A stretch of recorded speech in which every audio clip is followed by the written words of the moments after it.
अस्सलाम वालेकुम नाजरीन, उम्मीद है आप लोग खैरियत से होंगे। नाजरीन, खबरें तो आज भी काफ़ी हैं, लेकिन आप मेरी स्पीड से भी वाकिफ़ हैं। अब मैं जल्दी ख़त्म कर देता हूँ। तो एक ख़बर जो है वो अदील अकबर के हवाले से है, जो एसएसपी जो जिन्होंने पिछले दिनों ख़ुदकुशी कर ली। आपको बताया था कि उनके बारे में एक इंक्वायरी चल रही थी।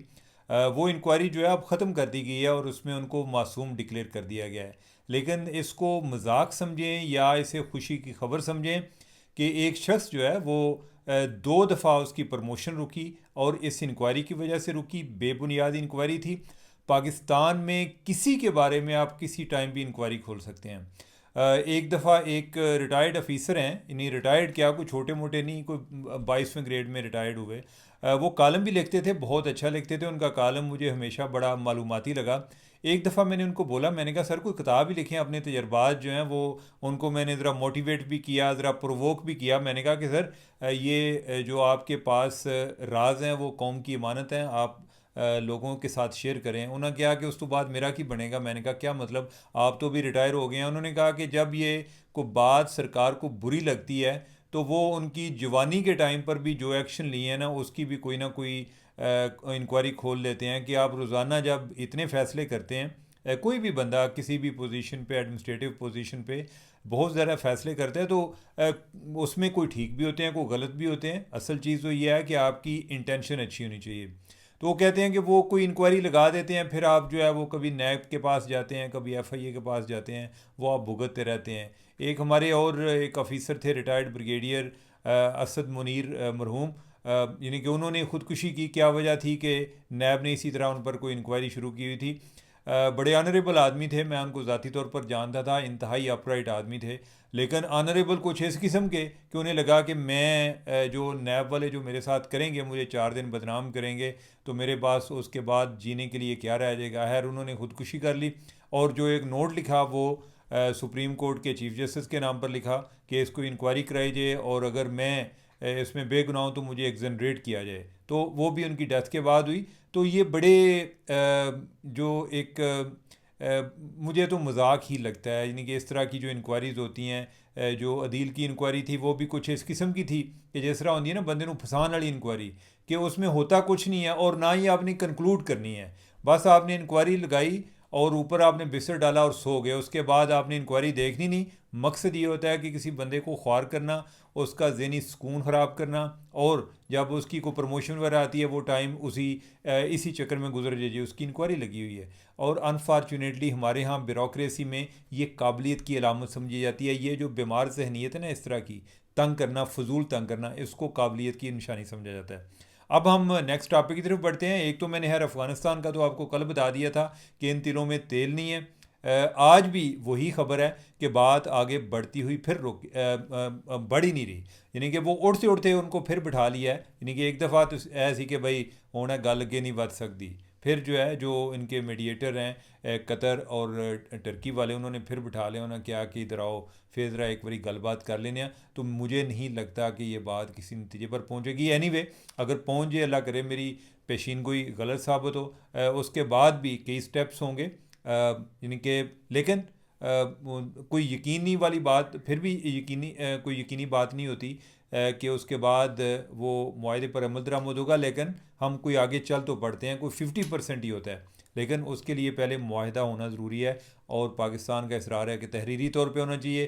तालिबान जो है वो तहरीरी तौर पर करना नहीं चाहते, ताकि बाद में कहें नहीं वो मैं गल की थी, तू वो गल की थी, ताकि वो जो है ना बात जो है इसी तरह रोले च रह जाए। सऊदी अरब से अच्छी खबर आई है।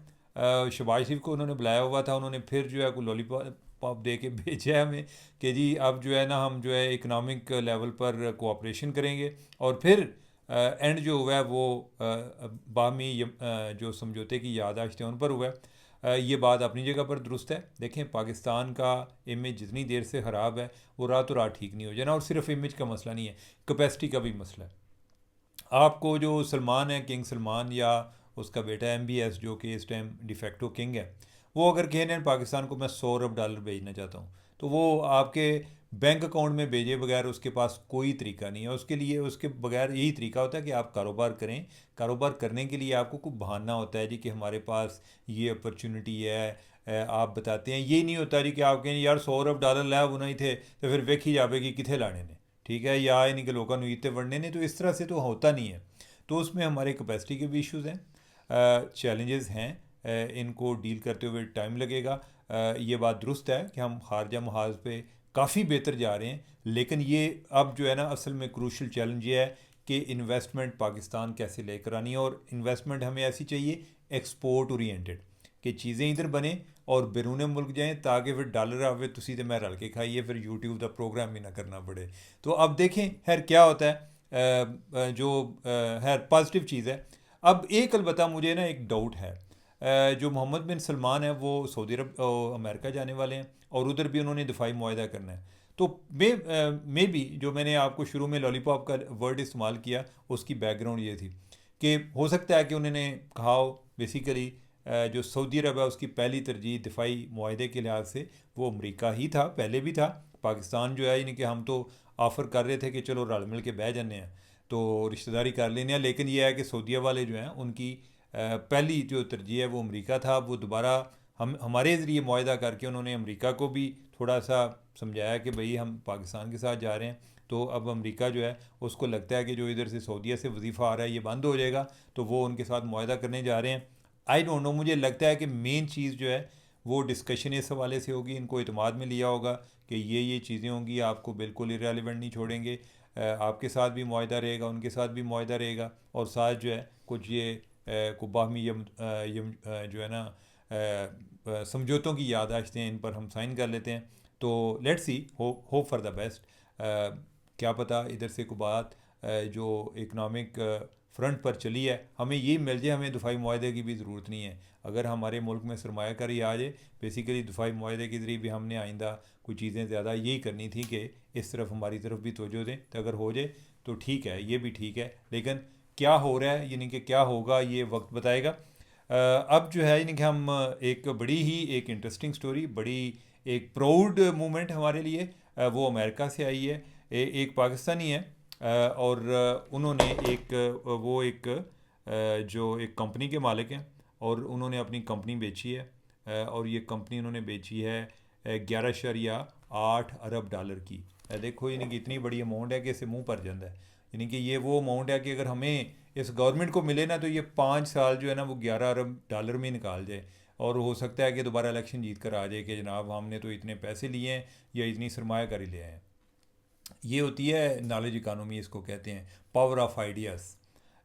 उसकी एआई की कंपनी थी, सिक्योरिटी के हवाले से आगे एक बड़ी कंपनी थी, उन्होंने ख़रीद ली है। और ना सिर्फ उन्होंने ख़रीद ली उन्होंने, बल्कि कारजवाई बना लिया। मतलब ये है कि उन्होंने अब उस कंपनी में उसको अहम ओहदा दे दिया, प्रॉबली उसको सीईओ या कोई और एक कलीदी ओहदा दिया, और साथ कंपनी भी ख़रीदी है 11.8 अरब डॉलर की।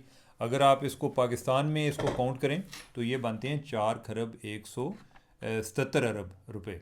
अब ये जो जवान है, नौजवान है, ये इसका तल्लक कराची से है। ये इधर से एनईडी से इंजीनियरिंग करके तो बाहर चले गए। नाजरीन, इसमें मैं एक चीज़ आपको बताना चाहता हूँ कि ये बंदा इधर क्यों नहीं कर सका, ये अमेरिका जाके क्यों कर सका। अमेरिका जो है एक लैंड ऑफ अपॉर्चुनिटीज़ है, ठीक है। हमारे यहाँ जो है ना जो है ना इधर होती है ग्रैब ऑफ अपॉर्चुनिटीज़, यानी कि ज़रा मैंने थोड़ी सी इंग्लिश ठीक नहीं बोली, लेकिन इधर जो है यानी कि कोई अपॉर्चुनिटीज़ कुछ लोग ग्रैब कर सकते हैं, बाकी नहीं कर सकते।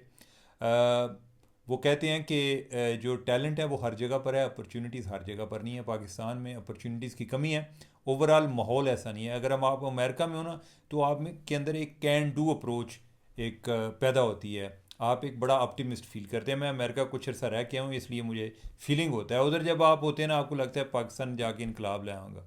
इतने होंगे ना तो कुछ देर बाद फिर लोग आपके साथ इस तरह पेश आते हैं, आंदे नवा आया सुने, कुछ देर बाद बंदा पता चलता है कि इधर वो चीज़ें नहीं होनी। तो लिहाजा जो पाकिस्तान में हो रहा है, चीज़ों को इस अंदाज में चलाएँ। और ये सिर्फ पाकिस्तान का मसला नहीं है, पूरी दुनिया का मसला है कि अभी जो नोबेल प्राइज़ मिले रिसर्च में, मुख्तलिफ फ़िज़िक्स में, इकनॉमिक्स में, मेडिसन में, उसमें 6 जो है वो अमेरिकन यूनिवर्सिटीज़ के प्रोफेसर को मिले, और उनमें से 6 में 3 ऐसे थे जो कि दूसरे ममालिक से अमेरिका गए हुए थे, यानी कि उन्हें अपने मुल्क में वो अपॉर्चुनिटीज़ नहीं मिली कि वो इस तरह का काम कर सकें कि उन्हें नोबेल प्राइज़ मिले। अमेरिका में जाके उनको अपॉर्चुनिटीज़ मिली।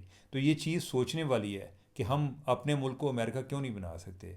हम जो है दूसरों की कहानियाँ क्यों बयान करते हैं, हम खुद क्यों नहीं कहानी अच्छी कहानी क्यों नहीं बन सकते।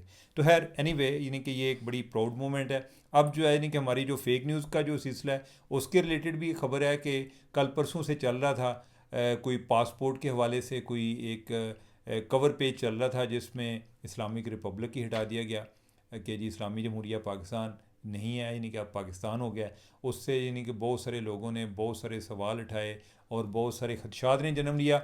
बाद में इस हवाले से मैंने भी पता किया, पता चला कि कोई ऐसी बात नहीं है, वही पासपोर्ट पुराने वाला ही चलेगा, कोई ऐसा नया पासपोर्ट नहीं आया। कुछ फ़ीचर्स वगैरह चेंज किए हैं उन्होंने, उसको ज़्यादा सोफिस्टिकेटेड बनाया। प्रॉबली शायद मेरे हाले कोई जो उसमें कई दफ़ा नाम भूल जाते हैं वो लगाई है। तो अब ये है कि जो चिप मैंने कहना चाह रहा था, यानी कि कोई चिप वगैरह भी लगाई है उन्होंने, और कुछ स्मार्ट कार्ड भी बनाए हैं। कोई इस हवाले से कोई फ़ीचर्स में चेंजेस आई हैं, लेकिन इस्लामिक रिपब्लिक ऑफ पाकिस्तान जो है वो बरकरार है। आपने इस बारे में परेशान नहीं होना, इस्लाम ख़तरे में नहीं है, पाकिस्तान भी मौजूद है उसी हालत में जिस तरह के पहले था। और आहर में जो फेक न्यूज़ को डील करने वाले हैं उनके हवाले से, या जो साइबर क्राइम को डील करने वाले हैं उनके हवाले से हमने अगले दिन भी बात की थी। अभी कोई नई डेवलपमेंट हुई है। वो लोग जो कि एजेंसीज़ के हवाले थे, उनके पास थे, वो अब उनको अदालत में पेश किया गया। और सितम ज़रीफ़िया यानी कि देखें, जो एक जो क्या कहते हैं, यानी कि एक अलमिया कह लें, अलमिया तो खैर नहीं होगा, लेकिन मैं जो बोलूँगा आपको समझ लग जाएगी मैं क्या कहना चाह रहा हूँ। बाज़ औक़ात मुनासिब अल्फाज नहीं मिलते। कि ये FIA के हैं, बेसिकली FIA इनका पेरेंट डिपार्टमेंट था, अभी NCCA बना था। और इनको FIA वालों ने गिरफ़्तार किया है, उन पर केस बना है। जो डक्की बाई का आपको पता है, डक्की बाई जो है वो गिरफ़्तार था और डक्की बाई से इन्होंने को पैसे लिए, कोई तकरीबन 90 लाख रुपया लिया। और सिर्फ पैसे नहीं लिए, जो बातें चल रही हैं वो ये है कि इन्होंने एजेंसी का नाम इस्तेमाल किया। बेसिकली जो इनके ख़िलाफ़ ज़्यादा अब एक्टिव है वो MI वाले हैं, और उनको लगता है कि इन्होंने हमारा नाम बहुत सारी जगहों पे इस्तेमाल किया है और हमें बदनाम किया है, पैसे जो हैं ये खुद लेते आए हैं। और उस वजह से इनके आज लोग जो हैं वो अदालत में भी पेश हुए हैं। कुछ 6 बंदे गिरफ़्तार हैं डक्की बाई के केस में। मज़ीद जो हैं या तो वो गिरफ़्तार होंगे या फिर यह है कि जो है ना फ़ारग होंगे। ओवरऑल जो तत्हीर का अमल बताया जा रहा है कि चल रहा है, और उसमें अंसार भाई साहब की भी खबर थी कि जो DG है यानी कि साइबर क्राइम का NCCA का, वो भी चेंज हो रहा है, और बाकी जो पूरी टीम है वो चेंज हो रही है, वो नहीं आ रही है। तो इस हवाले से ये आजकल बड़ा एक मौजू बहस बना हुआ है। मुख्तलिफ़ लोग वो जो मैं आगे वर्ड इस्तेमाल करना चाह रहा था, मुकाफ़ात अमल करना चाह रहा था, तो मुख्तलिफ़ लोग जो हैं इसको मुकाफ़ात अमल समझते हैं। जो जो इनका टारगेट रहे हैं, जिनको इन्होंने उठाया था, वो समझते हैं कि मेरी जी है ना आ लग गई इन्होंने। अब उन्हें ये ख्याल नहीं है कि हम भी कोई इतने ठीक नहीं थे, लेकिन उन्हें ये लग रहा है हम बिल्कुल ठीक थे, ये बिल्कुल गलत थे, तो इनको आ लग गई है। तो वो मुकाफ़ात अमल वाली मैं ये बात कर रहा था कि ये FIA का हिस्सा थे। अब FIA ने उनको गिरफ़्तार किया हुआ है, और ये जो इनके विक्टिम थे जिनको इन्होंने पकड़ा हुआ था, इनकी नज़र में मुकाफ़ात अमल ये है कि इन्होंने पहले हमें पकड़ा था और अब जो है ये ख़ुद उठाए गए हैं। तो नाज़रीन, आज के लिए इतना ही काफ़ी। मेरे हाले हमने टाइम पर ही चीज़ें कर ली। मुझे दें इजाज़त। अल्लाह हाफ़िज़।